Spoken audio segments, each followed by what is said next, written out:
Dear students, this is stanza number 5 of Ode to a Nightingale by John Keats. And stanza 5, as you are looking at the text I have sent you earlier in your WhatsApp, along with this voice, I cannot see, the text start like this: I cannot see what flowers are at my feet, nor what soft incense hangs upon the boughs, but in embalmed darkness guess each sweet, wherewith the seasonable month endows the grass, the thicket, and the fruit tree wild, white hawthorn, and the pastoral eglantine, fast fading violets covered up in leaves, and mid May's eldest child, the coming musk rose full of dewy wine, the murmurous haunt of flies on summer eves. So, this much is with stanza number 5. Already, the same reference will be written, and in context, the same context earlier we have discussed that in the whole poem, and specifically in stanza number 5th, that is, you are dealing with. In this stanza number 5, I cannot see what flowers. In this stanza, John Keats, who wishes to have an escape from the world of harsh realities, miseries, already we have gone through of some of the important points that Keats wishes to forget and run away. वो actually इस दुनिया की harsh realities को भूल जाना चाहता है. उसका ये भूलना पलायन की तरह यहाँ डील किया गया है. एस्केप यानी यहाँ से भाग जाने की तरह. भाग जाना यानी यहाँ की हार्श रियलिटीज़ को भूल जाना. अब वो भूलेगा कैसे, यहाँ से जाएगा कैसे? तरह तरह की मदिराओं का पान करके शुरू में वो ऐसा सोचता है कि वो यहाँ से जाएगा. कहाँ जाएगा? To the world of Nightingale, where there is no space, no place for any misery, because Nightingale is an intellectual bird. She is an immortal bird. वो एक शाश्वत पक्षी है. And never has tasted any bitter taste of this materialistic world, भौतिकवादी संसार की किसी भी भौतिक चीज़ का, यानी बर्थ का, डेथ का. She is totally free from birth, the cycle of birth and death. उसने जन्म और मृत्यु के चक्र से छुटकारा पाया हुआ है, क्योंकि वो एक शाश्वत पक्षी है. Actually the person or any being, any living being who has taken birth beneath the sun and moon is related to the cycle of birth and death. Whosoever has taken birth is sure to die away. जिसने जन्म लिया है उसकी मृत्यु तय है. किंतु Nightingale वो पक्षी है जिससे एग्जाम्पल लेकर, जिसका उदाहरण लेकर हम कुछ समय के लिए अपने जीवन के झंझावातों को भूल करके अपने जीवन के ट्रबल्स को ओवरकम कर सकते हैं. कुछ समय के लिए अपने आप को रिलैक्स कर सकते हैं in the word of Nightingale. In the same manner, in stanza number 5, we find here, just sensitize. आप दिल से महसूस करिए इस स्टेंजा को.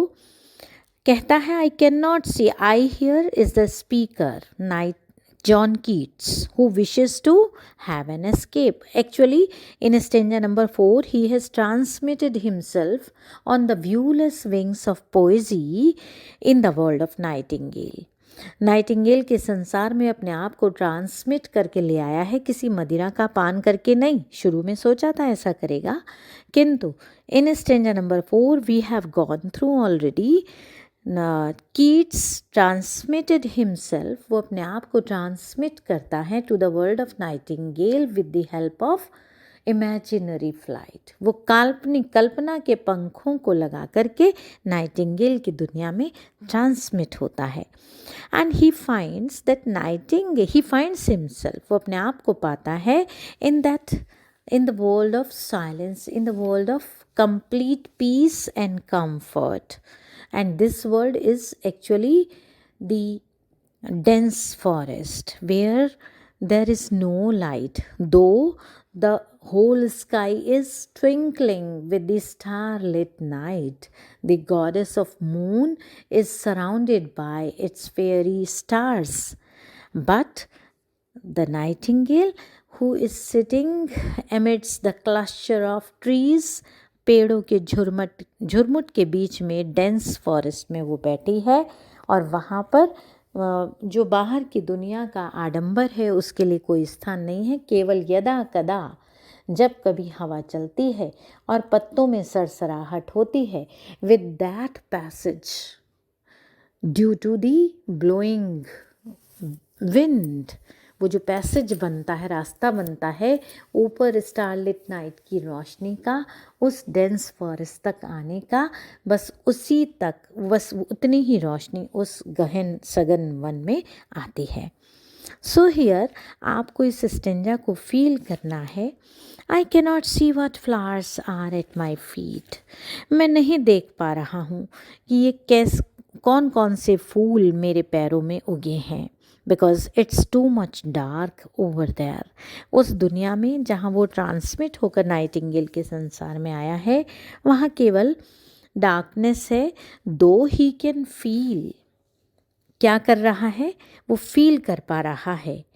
और वो क्या कहता है, here is another rich feast for the senses. Here मतलब in the world of nightingale, in this dense dark forest, इस सघन वन में जहाँ नाइटिंगेल बैठी है, here poet finds rich feast, feast मतलब पार्टी, फॉर द सेंसेस, उसकी जो सेंसेस हैं, इंद्रियां हैं, उनके लिए जैसे कि एक बड़ी रॉयल फीस्ट है वहाँ।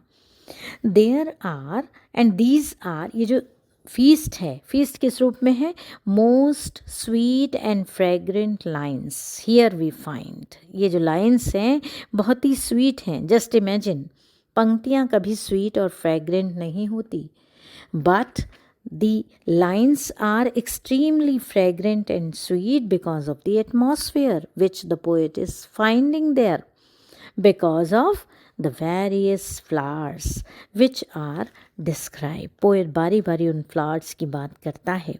एट माई फीट, उसके पैरों में उगे हैं।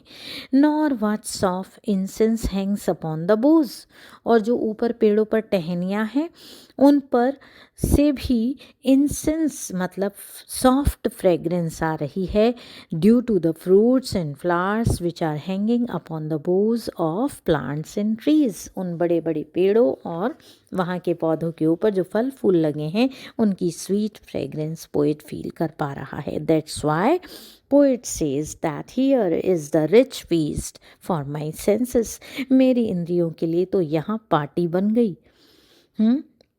So this stanza again appeals to the senses of sight, smell and touch. Site दृश्य के लिए बड़ा अपीलिंग एटमॉस्फेयर है, दो the site is not through the materialistic eyes, जो भौतिक आँखें हैं, जो सामने से आँखें दिखाई देती है, उनसे वो कुछ नहीं देख पा रहा है, but through his minds eyes he can see very well and smell very well and touch very well. Softness, वहाँ की स्वीटनेस को वो फील कर पा रहा है।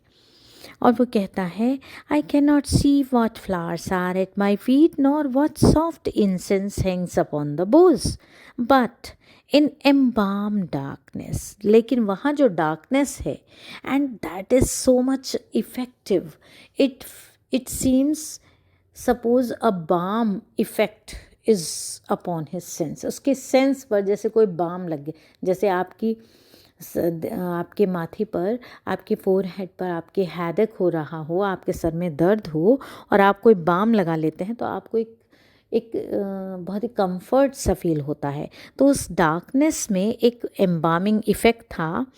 Guess each sweet where with the seasonable month endows, and the poet was very much able, his mind's eyes were very much active to guess each and every sweet flower and fruit.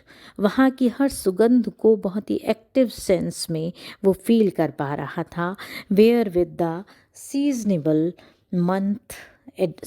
Month because it was a month of blossoming of flowers, ये वसंत ऋतु थी और यहाँ फूलों की जो blossoming थी, फूलों का जो प्रस्फुटी यानी उसका जो खिलना था, प्रस्फुटीकरण, वो फील कर पा रहा था।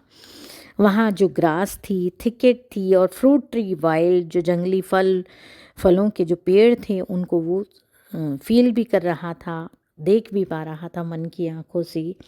वाइट हॉथॉर्न, और वो कहता है एम्बाम डार्कनेस। फिर से एक बार फिर एम्बाम डार्कनेस को देखेंगे।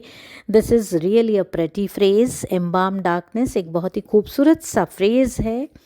And the darkness in which the poet stands, वहाँ जो अंधेरा जिसके बीच में पोएट खड़ा है, इज स्वीट एंड, वो डार्कनेस मधुर हो गई बाय द फ्लावर्स, जो वहाँ नाना प्रकार के पुष्प उगे हैं उनसे वो अंधेरा खूबसूरत हो गया, महक गया, मीठा हो गया, मधुर हो गया। एंड द ब्लॉजम्स, और जो वहाँ पर जो फूलों का खिलना था, तो वहाँ की डार्कनेस में भी एक रंग था, एक स्वाद था, एक खूबसूरती थी। In other words we can say that the darkness is sweet smelling. Word picture is trying to being presented here. शब्द चित्र खींचा जा रहा है। अंधेरे को स्वीट स्मेलिंग कहा गया है कि अंधेरे में स्वीट स्मेल आ रही थी। The word embalm also carries a suggestion of death. यहाँ पर एम्बाम शब्द जो है वो मृत्यु का वाहक है, मृत्यु के बारे में बात करता हुआ लगता है ये शब्द, because of the practice in ancient times of embalming dead bodies, मतलब मृत्यु का सूचक ये शब्द है। पुराने समय में, पुरातन समय में जो डेड बॉडीज़ होती थी उन पर भी सुगंध का लेप लगाया जाता था। तो पोएट उस लेप को यहाँ महसूस कर रहा है, यानी यहाँ कहीं डेड बॉडीज़ भी होंगी जो दफन होंगी और उनकी खूबसूरती को, उनकी सुगंध को महसूस कर पा रहा है। या we can say that the poet is his senses are very much aware of the mortality of human body. जो मॉर्टैलिटी है मानव शरीर की, उसकी नश्वरता को वो एहसास कर पा रहा है। द सीजनेबल मंथ, जब वो कहता है अपने टेक्स्ट में आप देखेंगे सीजनेबल मंथ की बात कर रहा है, which means the month of May. In England, the May is the month of blossoming. This is the season of blossoming of various flowers. ये पुष्पों के खिलने का महीना माना गया है। तो ये जो बट इन एम्बाम्ड, जो उसने कहा but in embalmed darkness guess each sweet where with the seasonable month endows white hawthorn, pastoral eglantine, fast-fading violets covered up in leaves, and mid-May's eldest child. और जो ये बात वो कह रहा है, और इससे पहले जो thicket and the fruit tree wild, इसका इन जो दो पंक्तियां हैं बट इन एम्बाम से वाइल्ड तक, अगर हम एक्सप्लेन करेंगे तो एक्सप्लेनेशन ऐसे होगा, the darkness of the forest is loaded with a sweet fragrance. जो वहाँ का जंगल का अंधेरापन था, जो अंधकार था, वो लोडेड था, भरा हुआ था, लबालब था with sweet fragrance. By these sweet smells, the poet can guess the various flowers which the flowery month of May has produced in grassy wood. वो जंगली इलाके में मई के महीने में जो फूलों का खिलना है, उस अंधकार में भी महसूस पोएट कर पा रहा था। And he can also guess what sweet blossoms grow on the wild fruit trees in the forest. जंगल में वो जो जंगली पेड़ थे उन पर कौन से जंगली फल फूल लगे हुए हैं। The poet was very much able to guess. Then the poet also talks about the white hawthorn, hawthorn of white colour. Hawthorn actually is the kind of bush that bears flowers. एक जंगली झाड़ी है जिस पर फूल उगते हैं। तो Hawthorne की झाड़ी की बात करता है, वाइट कलर की होती है। और फिर कहता है वो pastoral eglantine, pastoral eglantine, pastoral मतलब पेस्टोरल वर्ड है जंगल से, मतलब ग्रोइंग इन द फॉरेस्ट, जंगली। पेस्टोरल मीन्स जंगली, growing in the forest. Eglantine ऐसा, एग्लेंटाइन क्या है, sweet briar and other varieties of rose. Eglantine क्या है, गुलाब की एक वेराइटी है जो कहाँ उगा है, उस जंगल में उगा है। मिड मेज एल्डेस्ट चाइल्ड, और जंगल का पहला, मई का पहला बच्चा, यानी पहला फ्लावर जो उगता है मई के महीने में, first flower of this season, the first flower of the middle of May is the Hawthorne. So eldest child is the first born child. जो बच्चा सबसे पहले पैदा होता है उसको फर्स्ट बॉर्न चाइल्ड कहते हैं. तो जो फर्स्ट फ्लावर ऑफ मे है उस सीज़न का पहला फ्लावर कौन है? हॉथॉर्न, सॉरी एग्लेंटाइन है, रोज़ है. देन फिर वो कहता है white hawthorn, pastel eglantine, fast fading violets. Violets covered up in leaves, जो पत्तियों में छुपे हुए उनके झुरमुट के बीच में जो फास्ट फेडिंग वॉयलेट्स. वॉयलेट एक ऐसा फ्लावर है बहुत तेज़ी के साथ मुरझाता है. एंड मिड मेज एल्डेस्ट चाइल्ड, और मई के महीने का जो एल्डेस्ट चाइल्ड है, द कमिंग मस्क रोज़, और वो कौन है? मस्क रोज़ है. फुल ऑफ ड्यूई वाइन, ओस की बूंदें उस पर गिरी हैं. The murmurous haunt of flies on summer eves, और समर की इवनिंग में जो फ्लाइज के मरमरिंग साउंड है वो वहाँ पर उसे सुनाई दे रही है. कहता है कि on summer evenings murmuring flies will crowd in large numbers over musk roses, मतलब which are full of a sweet juice. जो फ्लाइज वहाँ पर क्यों मरमर साउंड कर रही हैं मस्क रोज़ के ऊपर? क्योंकि उसके अंदर जूस है और मक्खी वहीं होती है जहाँ स्वीट जूस होता है.